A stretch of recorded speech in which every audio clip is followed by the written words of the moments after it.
हरिओम। जीवन में समर्पण का होना बहुत जरूरी है, श्रद्धा का होना बहुत जरूरी है, झुकना आना बहुत जरूरी है। यदि समर्पण नहीं है, श्रद्धा नहीं है और झुकना नहीं आता तो हम अध्यात्म की यात्रा में आगे नहीं बढ़ सकते। क्योंकि ज्ञान हमारे अंदर अहंकार पैदा कर देगा, थोड़ी सी साधना अहंकार पैदा कर देगी।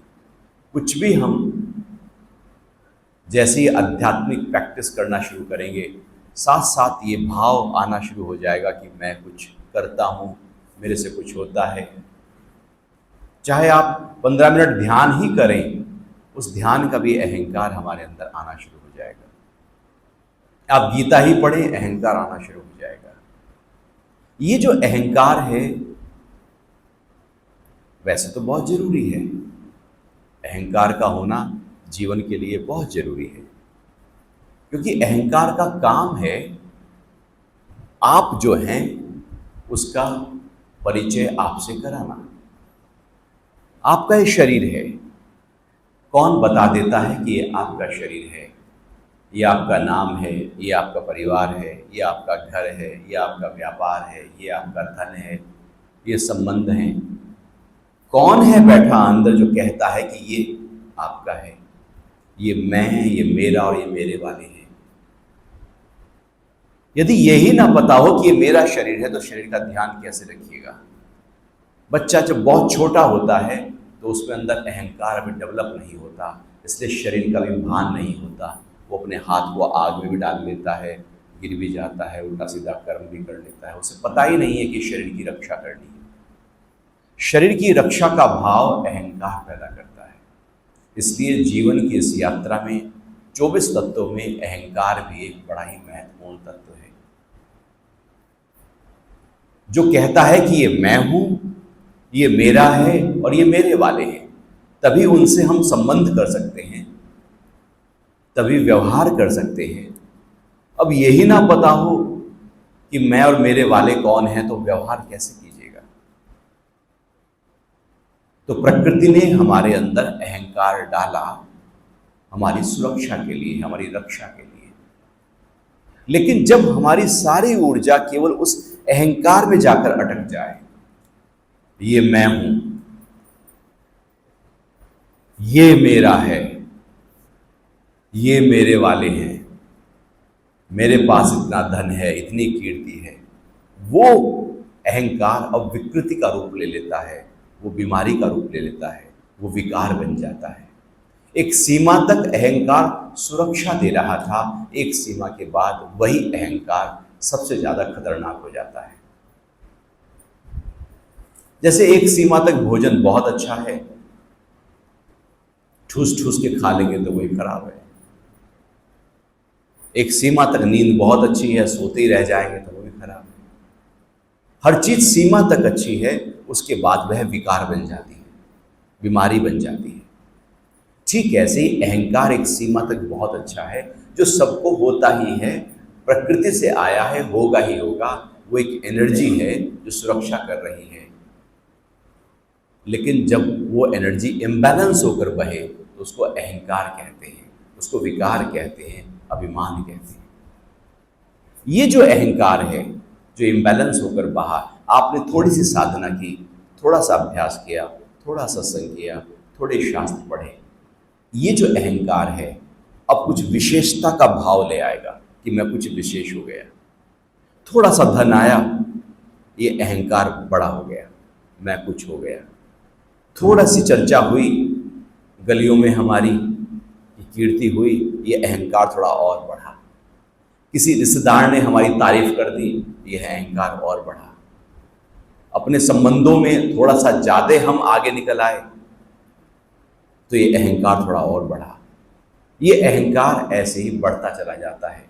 या यूं कहें कि मैं पीछे रह गया, सब आगे निकल गए, तो ये अहंकार और बिखरा। विशेष होने का भाव भी अहंकार है और मैं कुछ भी नहीं हूं, ये भी अहंकार है। दुख भी अहंकार देता है, ऐसा नहीं कि केवल ऊंचाई अहंकार देता है। तो ये जो अहंकार है ये एक बीमारी बन जाता है और फिर सारे के सारे विकार इसी अहंकार के ऊपर फलते हैं, फूलते हैं। जैसे कोई उपजाऊ भूमि हो तो उसमें जो बीज डालेंगे निकल आएगा पौध, क्योंकि भूमि उपजाऊ है। अहंकार भी जब उपजाऊ हो जाता है हमारे अंदर तो सारे विकार पनपते हैं। काम भी पनपेगा, क्रोध भी पनपेगा, लोभ भी पनपेगा, मोह भी पनपेगा, राग भी पनपेगा, द्वेष भी पनपेगा। सब उसी अहंकार की भूमि पर पनपते रहते हैं। और जब कुछ विशेष होता है तो यह अहंकार और बिखरता है। साधना में ये जो अहंकार है ये बड़ा घातक हो जाता है, क्योंकि इस अहंकार के कारण से एनर्जी केवल बाहर की तरफ बहती है। अहंकार एनर्जी को अंदर बहने नहीं देता। इसलिए ध्यान में जब हम बैठते हैं तो मन विचारों से भर जाता है, क्योंकि पीछे कोई अहंकार है हमारे अंदर जो एनर्जी को बाहर की तरफ ही दौड़ा रहा है। तो अंतर्मुखी यात्रा करनी हो तो अहंकार को, उसकी एनर्जी को चैनलाइज करना होगा। उस अहंकार को प्रेम में बदलना होगा, समर्पण में बदलना होगा, श्रद्धा में बदलना होगा। यदि अहंकार जो का त्यों खड़ा रहा तो एनर्जी कभी अंदर ना जा पाएगी, द्वार ना बनेगा, दीवार ही रह जाएगी। भक्ति योग अहंकार को ट्रांसफॉर्म करने की क्रिया है, एक टेक्निक है, एक तरीका है। जैसे ही हम भक्ति के भाव में आते हैं अहंकार के जो गार्ड्स हैं उसी समय डाउन हो जाते हैं, क्योंकि आप भक्ति जो है वो हृदय से होती है और हृदय में अहंकार नहीं रह सकता। बुद्धि में अहंकार होगा, हृदय में नहीं होगा। तो जब हम भक्ति के भाव में होते हैं, हम श्रद्धा में होते हैं, हम समर्पण में होते हैं, पूरी तरह से ये भाव अंदर प्रबल हो जाता है कि कोई है जो मुझे चलाता है, कोई है जो सत्ता मेरे भीतर बैठी है, कोई है जो इस विश्व को चलाता है, इस यूनिवर्स को चलाता है, कोई और बड़ी सत्ता है जिससे जन्म और मृत्यु जिसके आधार पर घटती है। कुछ है ऐसा। जब ये भाव हमारे अंदर प्रबल होता है तब हम उसके प्रति शरणागत हो जाते हैं, उस डिवाइन के प्रति समर्पित हो जाते हैं। कौन होता है समर्पित? सिर नहीं। सिर को तो आप झुका लो फिर उठा भी लेते हैं, कोई झुकाई थोड़ी रह जाता है। सिर झुकता भी है फिर उठता भी है। सिर झुके तो झुका ही रह जाए, फिर उठने की बात ही ना हो। फिजिकली सिर तो झुकता है तो उठता है, साथ साथ सारे विकार भी उठ जाते हैं। अहंकार झुका, सिर उठा तो अहंकार भी साथ साथ उठा लिया, वो झुका ही नहीं रह गया।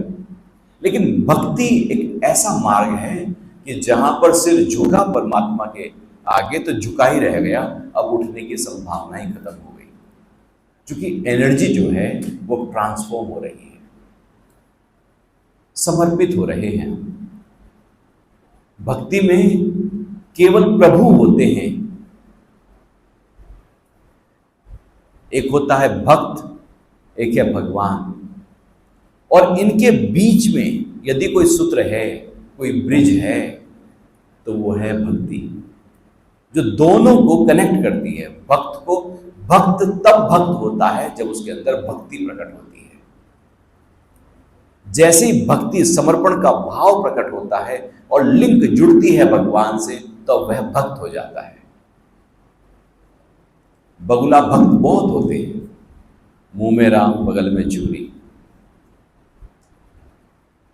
भक्ति का मतलब है भक्त हुए तो हो गए। अब ऐसा नहीं कि इस समय इतने बजे से इतने बजे तक हम भक्त हैं और उसके बाद भक्त नहीं, इतने बजे से इतने बजे तक समर्पित है उसके बाद समर्पित नहीं। ऐसा होता है कि आम इतने बजे से इतने बजे तक पका फिर उसके बाद कच्चा। आम पका तो पका, अब वो पका ही रह गएगा। अच्छा, कच्चा तो कच्चा, अब उसे आम ना कहिएगा, अब आम भी ही है। तो भक्त जब व्यक्ति हो जाता है, भक्ति प्रकट हो जाती है, शरणागत हो जाते हैं, तो अब वह उठते बैठते खाते पीते सोते जागते, आंख खोलते आंख बंद करते, भगवान गीता में कह रहे हैं, हे अर्जुन तू मेरा स्मरण कर। तू कुछ भी कर रहा है लेकिन तेरे अंदर बस मेरा ही गूंज, मेरा ही नाद, मेरी ही याद है। तेरी श्वास आ रही है, तेरी सांस जा रही है, लेकिन अंदर कुछ चल रहा है तो मेरी याद चल रही है। बाहर के स्तर पर कुछ भी हो, दुख भी घटे सुख भी घटे, लाभ भी हो हानि भी हो, लेकिन अंदर यदि उसकी याद है और उसकी याद लगातार लिंक की तरह है, टूट नहीं रही है। जैसे आपके मोबाइल का कनेक्शन टावर से लगातार कनेक्ट ही है, टूट नहीं रहा है ही है। कनेक्ट हो गए तो हो गए, जब तक कनेक्ट नहीं हुए तब तक भक्त नहीं कहलाए, और यदि कनेक्ट हो गए तो भक्त ही है। तो जब उठते बैठते खाते पीते हर समय हम जुड़े हैं उस परम तत्व से। ऐसा नहीं कि मंत्र जपा तो भक्त, पाठ किया तो भक्त, और उसके बाद भक्ति का मतलब ही नहीं, भूल गए तो भक्त नहीं हुए, भक्ति मार्ग नहीं हुआ, अभी भक्ति मेरे जीवन का हिस्सा नहीं बनी। यदि यदि भक्ति है तो बस मैं नहीं हूं, तू ही तू है। जब मैं नहीं वो ही वो है तो समझो हम भक्त हैं। क्योंकि मैं कौन कहता है हमको कि मैं हूं? अहंकार। और अहंकार है तो भक्त नहीं। प्रेम गली अति साकरी, तामे दो न समाए। जब मैं था तब हरि नहीं, अब हरि है मैं ना आए। अब परमात्मा ही परमात्मा है, प्रभु ही प्रभु है, उन्हीं की याद है, उन्हीं का स्मरण है, उन्हीं का कीर्तन है, सब कुछ उन्हीं का है, मैं नहीं हूं। तो अहंकार न रहा, मैं न रहा, तू ही रह गया। इतना समर्पित हो गए कि हर हाल में उसकी याद ही है। सो रहे हैं तो सोते हुए भी उसी की ही याद है, दिन भर के कर्म करते हुए भी उसी की ही याद है, ना कि जिस समय घंटी बजा रहे हैं मंदिर में केवल उस समय याद है। याद ही है। जब मैं ना रहूं, अहंकार ना रहे और वो भाव प्रबल हो जाए, तो समझो कि हमारे भीतर भक्ति प्रकट हो रही है। और ये भक्ति पूरी तरह से ट्रांसफॉर्म करती है, व्यक्ति के व्यक्तित्व को बदल देती है भक्ति। क्योंकि भक्ति कहो या प्रेम कहो, एक ही बात है। प्रेम सबके लिए समान होता है, मोह बस किन्हीं विशेष लोगों के लिए होता है। जब प्रेम किन्हीं लोगों तक अटक जाए तो उसे मोह कहते हैं, और जब मोह असीम हो जाए तो उसको प्रेम कहते हैं। भक्ति प्रेम रूपा है, वो प्रेम भाव प्रकट कर देती है हमारे अंदर सबके लिए, क्योंकि सब में वो ही है। ऐसा कौन सा स्थान है जहां पर परमात्मा ना हो, प्रभु ना हो? जिधर देखता हूं उधर तू ही तू है। हम पेड़ देखते हैं और पेड़ में परमात्मा है, ऐसा नहीं, परमात्मा ही है, पेड़ तो हम कहते हैं। हम कुत्ता देखते हैं और कुत्ते में परमात्मा देखते हैं, ऐसा नहीं है, परमात्मा ही है उस फॉर्म में, उसको हम कोई नाम देते हैं। है परमात्मा, किसी को भी देखा सब परमात्मा का ही रूप है, लेकिन सबका हम एक नाम देते हैं, एक रूप है, वो एक बहुत बाहर की चीज है। हम कहें कि मैंने इस व्यक्ति को देखा, अच्छा ये भी परमात्मा है, तो पहले तो आपने उसको देख लिया, वो स्त्री है या पुरुष, अमीर है या गरीब, फिर कह रहे हैं कि नहीं हमने सुना था सब में परमात्मा है तो इसमें ही परमात्मा है। भक्ति में ऐसा नहीं होता। भक्ति में तो ये होता है कि पहले वो परमात्मा देख रहा है कि नाम देव ने पकाई, रोटी कुत्ते ने उठाई, पीछे घी का कटोरा लिए जा रहा। बोला रूखी तो न खाओ साई, घी तो लेते जाओ, रूप अपना के मुझसे छुपा रहा। तेरा मेरा एक रूप, फिर काहे को हुजूर। नामदेव रोटी पका रहे हैं, कुत्ता आता है उठाकर ले जाता है। नामदेव पीछे घी का कटोरा लेके भागे जा रहे हैं। वो ये नहीं देख रहे ये कुत्ता है, वो देख रहे हैं कि जैसे मैं भोजन करता हूं वैसे ये भोजन करेगा। जब मैं रूखी नहीं खाता तो ये रूखी क्यों खाए। वो कह रहे हैं कि तेरा मेरा एक नूर, ये जो ओढ़नी है ये तेरी स्वान की है, मेरी इंसान की है, बस इतना ही अंतर है। भीतर तो सब एक है, सब परमात्मा से आए हैं। कोई भोग भोग रहा है लेकिन आधार तो सबका एक है। भक्ति भाव में सब एक दिखने लगता है। रंग भेद रूप हट जाता है, विषमता हट जाती है, द्वैत हट जाता है, अद्वैत प्रकट हो जाता है। भक्ति केवल मुख से बोल देने का नाम प्रभु का भक्ति नहीं, बल्कि उसकी याद में हमेशा रहना भक्ति है। क्योंकि नाम बोलते बोलते लोग माला फेरते हैं। मंदिरों में जाकर देखो, बैठकर माला भी चल रही है और बातें भी चल रही हैं। नहीं देखा कभी?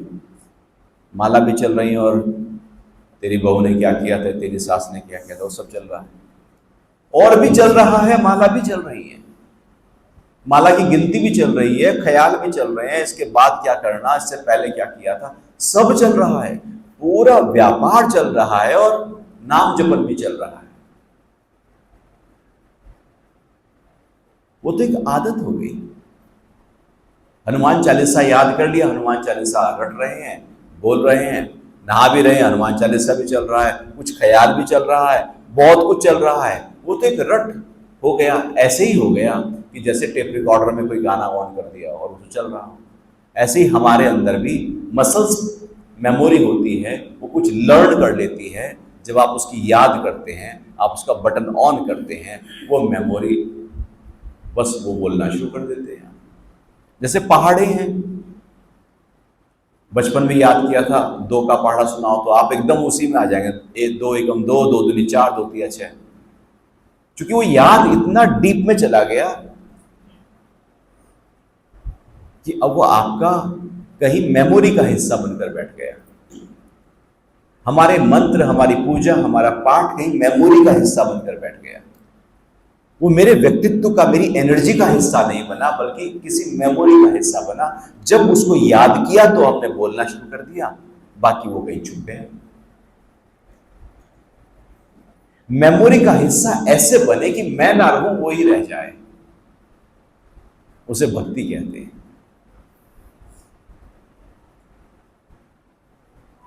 मीरा को याद नहीं है कि वो घर के अंदर नाच रही है, गली में नाच रही है। वो रानी है, उसे नाचना चाहिए या नहीं नाचना चाहिए। भक्ति जब होती है तो सुध बुध खो जाती है,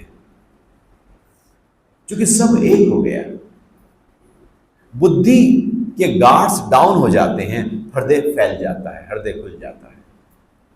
अब साथ साथ बुद्धि ट्रैवल नहीं करती, केवल हृदय ही हृदय खुला होता है।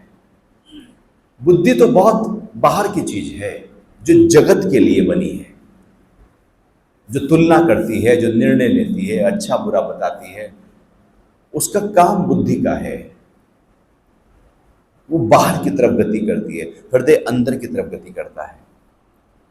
भक्ति के भाव में हमारा हृदय खुलता है। अब हम अंतर्मुखी यात्रा करते हैं, वो यात्रा करते हैं जहां पर परम तत्व हमारे साथ हैं। और जब हम उसका अनुभव करते हैं तो लगता है कि वो तो सारे में पसर गया है, उसी का तो पसेरा है सारे में, उसका अनुभव होने लगता है कि मैं और तू दो नहीं, एक ही हैं। फिर ऐसे ही है कि जैसे नमक पानी में घुल जाए, एक हो जाए। फिर वो अनुभव होने लगता है कि सब एक है। भीतर प्रेम का भाव प्रकट हो जाता है। ज्ञान में बुद्धि प्रखर हो जाती है, भक्ति में हृदय प्रखर हो जाता है, प्रेम प्रखर हो जाता है। ये तो प्रेम की बातें हैं बुद्धो, बंदगी तेरे बस की नहीं है। तो क्या ज्ञान का टोकरा लेकर यहां आया है? भगवान कृष्ण ने भेजा था ना,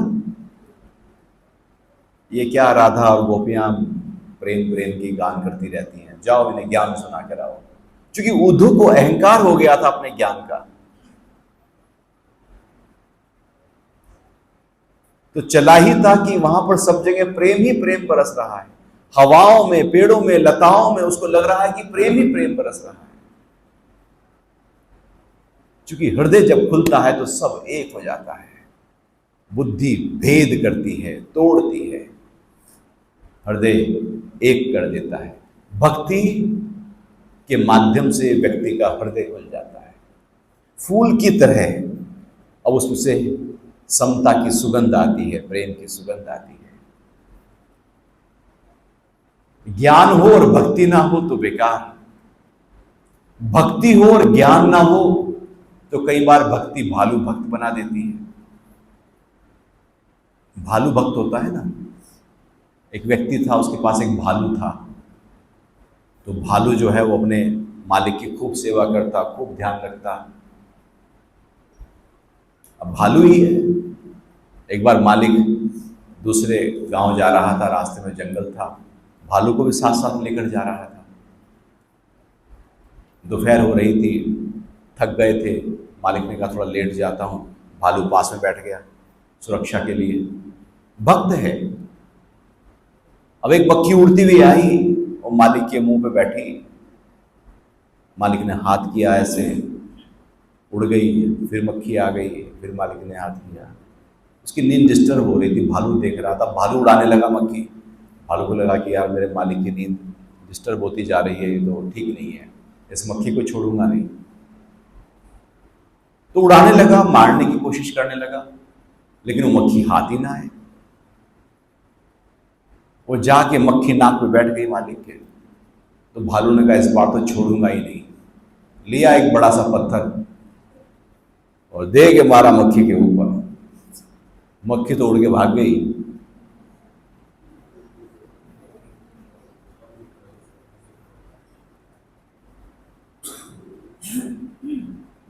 भालू भक्त होना जरूरी नहीं है। हमारी भक्ति कई बार भालू भक्ति की होती है, उसके पीछे उसके रहस्य को नहीं पता होता, ज्ञान को नहीं पता होता, और मान्यताओं के आधार पर, धारणाओं के आधार पर वो माला जप रहा है तो मैं जप रहा हूं, वो इतनी करेगा तो मैं इतनी करूंगा, वो ऐसे करेगा तो मैं ऐसे करूंगा। ये तो उधार की बातें हो गई, मेरा इससे कोई लेना देना नहीं है। ये तो मेमोरी का हिस्सा है, उससे मेमोरी मसल्स बिल्ड होगी और कुछ भी नहीं होगा, उससे कुछ होने वाला नहीं है। क्योंकि ज्ञान रहित भक्ति है। पहले ज्ञान हो फिर भक्ति आए। क्योंकि भक्ति करनी किसकी है यही नहीं पता, भक्ति किए जा रहे हैं। और भक्ति यदि किए जा रहे हैं तो भक्ति के कई स्तर होते हैं। किस स्तर की भक्ति, कौन से स्तर पर, कितनी सूक्ष्मता से भक्ति मेरे अंदर उतर गई है। वो भक्ति मन के स्तर पर है, बुद्धि के स्तर पर है, या अहम तक पहुंची, या चित्त तक पहुंच गई है वो एनर्जी का फ्लो। भक्ति एक एनर्जी फ्लो है। तो जैसे जैसे हम भक्ति के भाव में होते हैं, हमारे भीतर प्रेम का भाव प्रकट होता चला जाता है। अब हम ट्रांसफॉर्म हो जाते हैं, बदल जाते हैं। ये बुद्धि और तुलना और ईर्ष्या और द्वेष और इच्छा, ये कहीं गौण हो जाती है, ये कहीं रहती नहीं है। भक्त इस चिंता में नहीं रहता कि धन कितना है उसके पास, धन कैसे बढ़ा दो। भक्त तो भक्त है, धन है या नहीं है उसके पास तो साधन है, उसने साधना को पकड़ा है। तो भक्ति महत्वपूर्ण हो जाती है अंतर्मुखी यात्रा के लिए।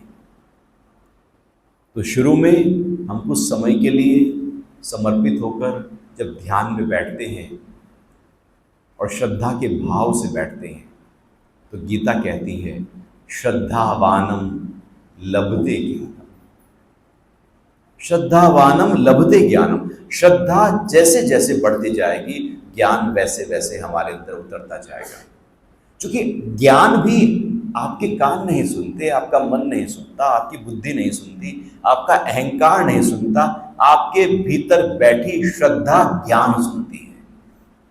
यदि श्रद्धा ने ज्ञान सुना तो आपके जीवन का हिस्सा बना, और श्रद्धा ने ज्ञान नहीं सुना तो बात आई और गई हो गई, फिर पता ही नहीं है कि क्या सुना था और क्या अंदर गया।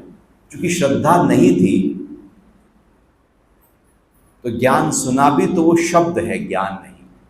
श्रद्धा शब्दों को ज्ञान बनाती है। गीता में जो लिखा है वो सब शब्द हैं। जब आप श्रद्धा के भाव से उसको पढ़ते हो और वह शब्द ज्ञान में बदल जाते हैं। श्रद्धा ट्रांसफॉर्म कर देती है शब्दों को ज्ञान में, क्योंकि वो बहुत ही गहरे पर कार्य करना शुरू कर देती है। तो जब हमारे भीतर श्रद्धा का भाव प्रकट होता है तो भक्ति का भाव साथ साथ प्रकट होता चला जाता है। भक्ति के भाव से जब ज्ञान सुनते हैं, समर्पित होकर जब ज्ञान सुनते हैं, तो भक्ति को एक दिशा मिलती है, एक क्लैरिटी मिलती है, किस तरह से भक्ति करनी है, कैसे भक्ति करनी है। तो धीरे धीरे धीरे धीरे जब हम भक्त के भाव में अपने आप को ले आते हैं तो हर जगह भक्त प्रहलाद की तरह खंबे में भी उसको पुकारेंगे तो वो प्रकट हो जाएगा। प्रकट हो ही गया था ना, क्योंकि वो हर जगह है ही है। अणु हर जगह है, एनर्जी का फ्लो हर जगह है, कॉन्शियसनेस हर जगह है। ऐसा कोई स्थान नहीं है जहां पर शिव ना हो और जहां शक्ति ना हो। आप कहो कि नहीं नहीं शिव की मूर्ति में शिव है, ऐसा कुछ होता है कि एक मूर्तिकार ने मूर्ति बनाई, बहुत भव्य मूर्ति बना दी शिव की, कि अब यहां शिव आ गए। तो जिस पत्थर से मूर्ति बनी, यदि पहले उस पत्थर में शिव नहीं थे तो अब शिव कहां से आ गए? शिव तो पहले से ही विद्यमान है, लेकिन पहले उसमें श्रद्धा नहीं थी मेरी उस पत्थर के प्रति। अब उस मूर्ति में श्रद्धा आ गई। तो पहले वो शिव थे, श्रद्धा रहित थी, लेकिन अब श्रद्धा आई तो मुझे शिव दिखने लगे। और जिसकी श्रद्धा आज नहीं है मुसलमान की, उसको नहीं दिखेंगे। तो श्रद्धा ही देख रही है बाहर उस प्रभु को, उस परमात्मा को, उस दिव्यता को। तो श्रद्धा जैसे जैसे बलवती होती चली जाती है हमारे अंदर, भक्ति का भाव वैसे वैसे प्रबल होता चला जाता है। और जब भक्ति का भाव प्रबल होता है तो बुद्धि की सूक्ष्मता पैदा होती है। ऐसा नहीं कि बुद्धि कहीं खो जाती है, बुद्धि सूक्ष्म, अति सूक्ष्म हो जाती है। बुद्धि भी आत्म विषयक हो जाती है। गीता में लगभग 20 प्रकार की बुद्धि का वर्णन किया है। अलग अलग तरह की बुद्धियां होती हैं। कोई सात्विक बुद्धि, कोई तामसिक बुद्धि, कोई रासिक बुद्धि, कोई मंद बुद्धि, कोई अल्प बुद्धि, कोई आत्म विषयक बुद्धि, कोई निश्चात्मिका बुद्धि, कोई परमात्म विषयक बुद्धि। बुद्धि के भी अलग अलग लेयर्स हैं। कौन सी एनर्जी किस तरह से कार्य कर रही है, बुद्धि वहां पर किस तरह से कार्य कर रही है, उसका एक नाम है। जब भक्ति प्रबल होती है तो बुद्धि जो है वो अंतर्मुखी यात्रा करती है। अब वो बाहर नहीं, अब वो तोड़ती नहीं, अब वो जोड़ने का काम करती है। वही बुद्धि अब विवेक बन जाती है। जैसे दूध से मक्खन निकलता है और मक्खन से घी निकलता है, ठीक ऐसे ही बुद्धि में जब ज्ञान और भक्ति प्रकट होती है तो विवेक पैदा होता है। उसी के घर्षण से, चूंकि बुद्धि का ही सबसे सूक्ष्मतम रूप विवेक है, वो विवेक बताता है कि मैं कौन हूं, प्रकृति क्या है, पुरुष क्या है, चित्त क्या है, चेतना क्या है। वो भेद करा देती है, चूंकि ऋतंभरा प्रज्ञा जागृत हो जाती है। वो ऋतंभरा प्रज्ञा बता देती है, भेद कर देती है। तो भक्ति की यात्रा, महर्षि पतंजलि ने जब योग सूत्रों की चर्चा की तो जब वो साधना की बात करते हैं, अष्टांग योग में उन्होंने प्रैक्टिसेस बताई, क्रिया योग में उन्होंने प्रैक्टिसेस बताई, और अलग से इंडिविजुअल प्रैक्टिसेस बताई। 3 जगह अलग अलग प्रैक्टिस बताई, और तीनों जगह वो कह रहे हैं कि ईश्वर प्रणिधान।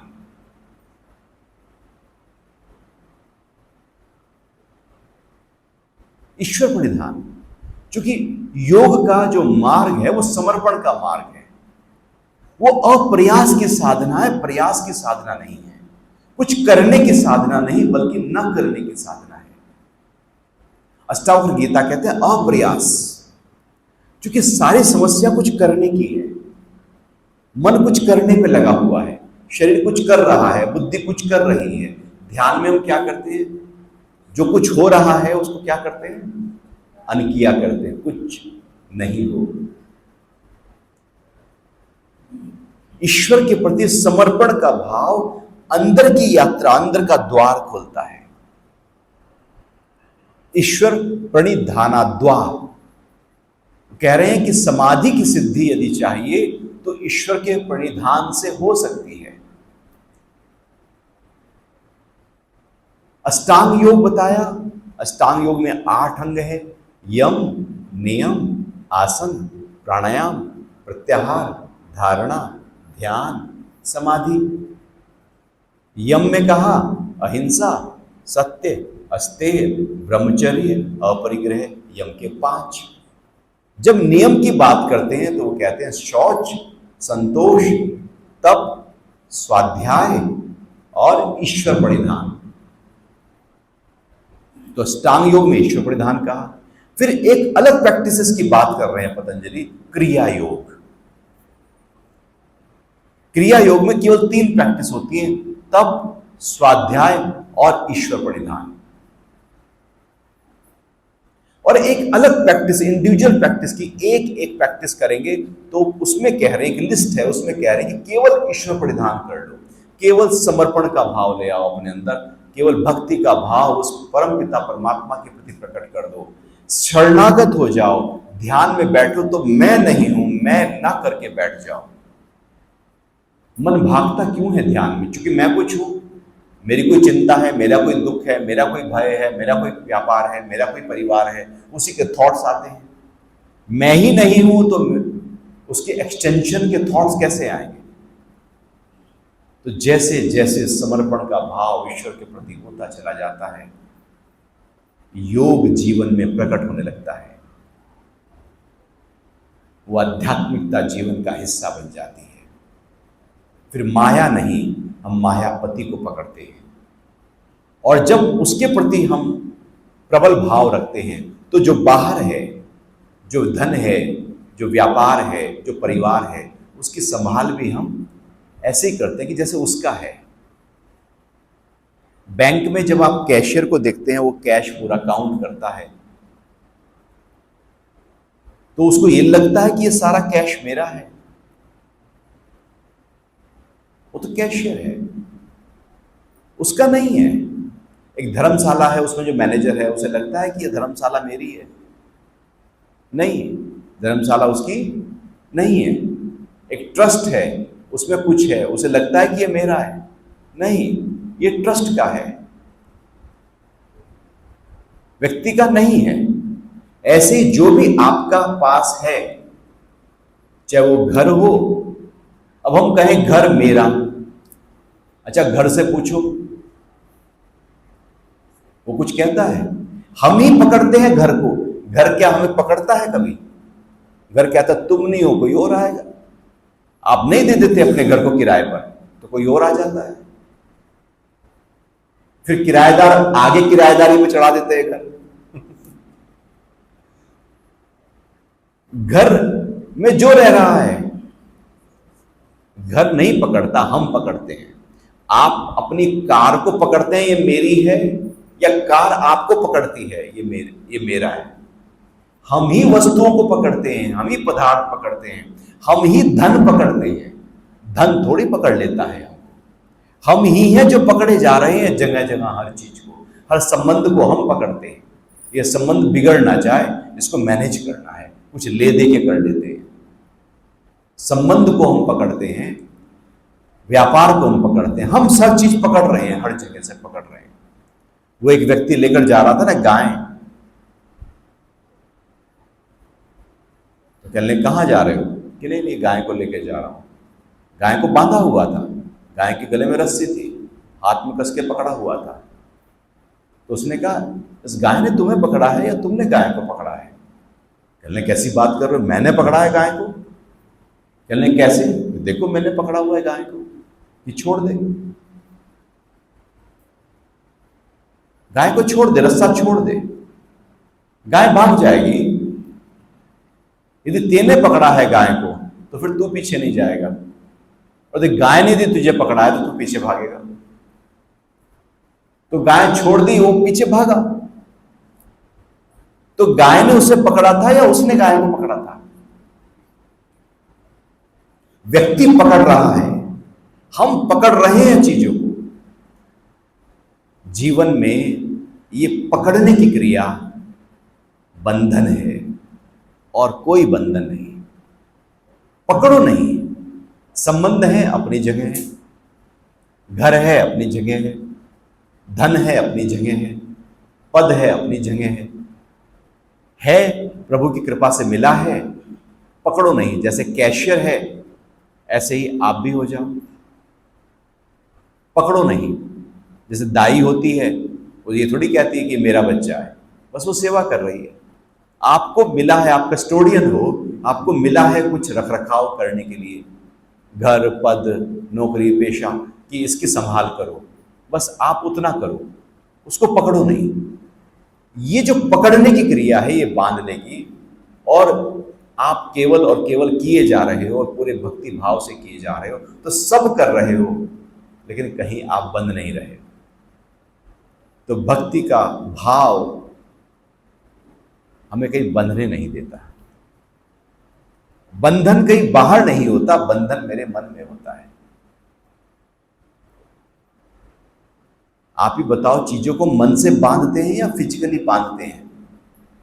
फिजिकली कितना बांध लोगे आप? कितनी देर तक बांध?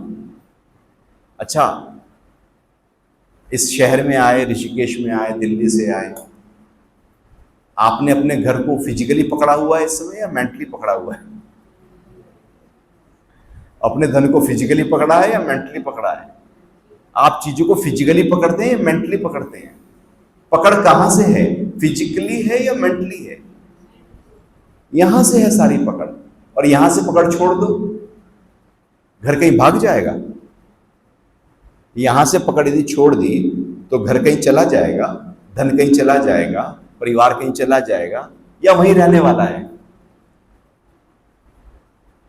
केवल यहां जो तार, सूक्ष्म तार हमारे एक दूसरे से कनेक्ट हैं, उसको कुतर दीजिए, उसको काट दीजिए, चीजें वहीं रह जाएंगी, आप भी वही हैं। बीच में जो आसक्ति का संबंध था वो अनासक्ति का हो जाएगा, और ये अनासक्ति ही भक्ति है।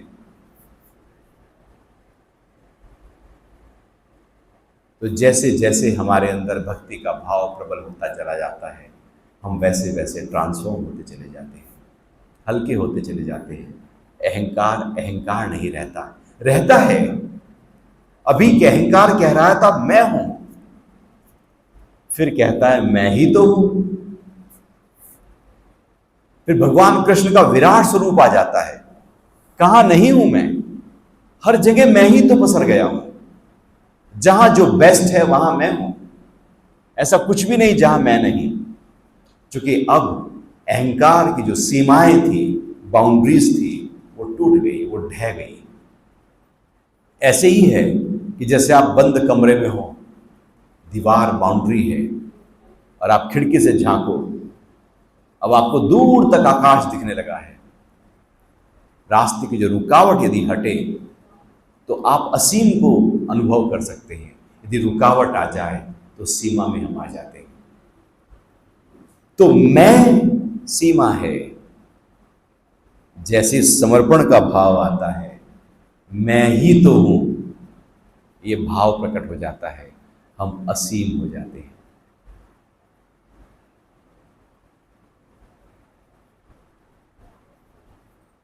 तो ज्ञान योग भी चाहिए, भक्ति योग भी चाहिए, और फिर जब आप भक्ति भाव में हो जाते हैं तो आपके सारे कर्म योग हो जाते हैं।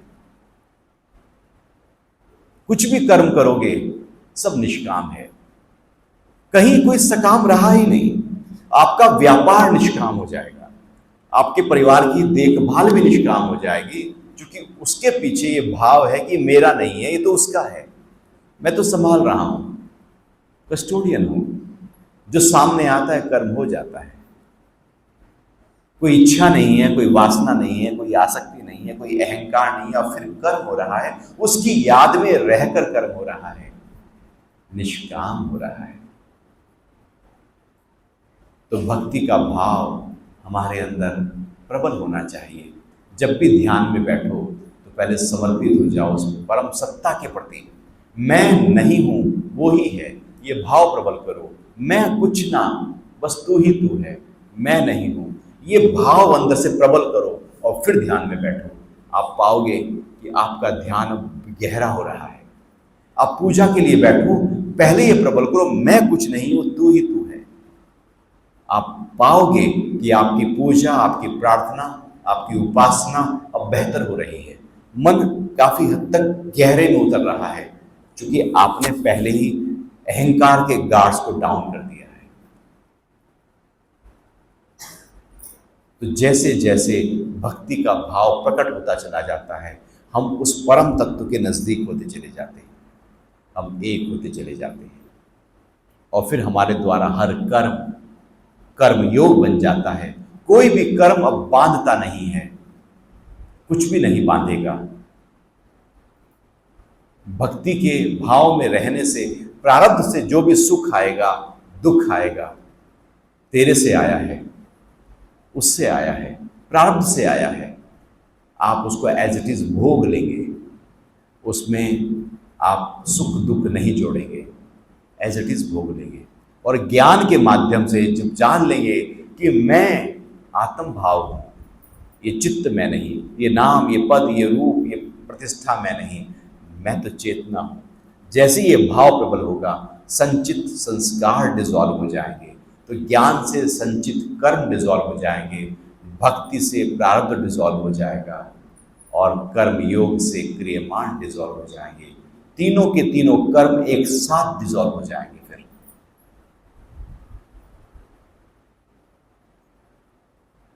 दशरथ के 3 रानियां हैं। दशरथ मरते हैं तो तीनों एक साथ विधवा होती है या एक एक करके विधवा होती है? एक साथ विधवा हो जाएंगी। तो जैसे ही आप आत्म भाव में आओगे, तीनों कर्म संचित, प्रारब्ध और क्रियमाण एक साथ डिजॉल्व हो जाएंगे, अब रहेंगे ही नहीं, क्योंकि हम हायर स्टेट में चले गए। और यदि लोअर स्टेट पे हैं तो हर छोटा सा कर्म केवल देखना ही कर्म बना देगा, थोड़ा सा बोलना ही कर्म बना देगा, थोड़ा सा सुनना ही कर्म बना देगा, कुछ करना थोड़ा सा ही कर्म बना देगा। क्योंकि अब हर देखने की क्रिया, सुनने की क्रिया, सूंघने की क्रिया, बोलने की क्रिया अहंकार से हो रही है, और अहंकार से जो कुछ होगा उसका फल आएगा, वो बांध देगा।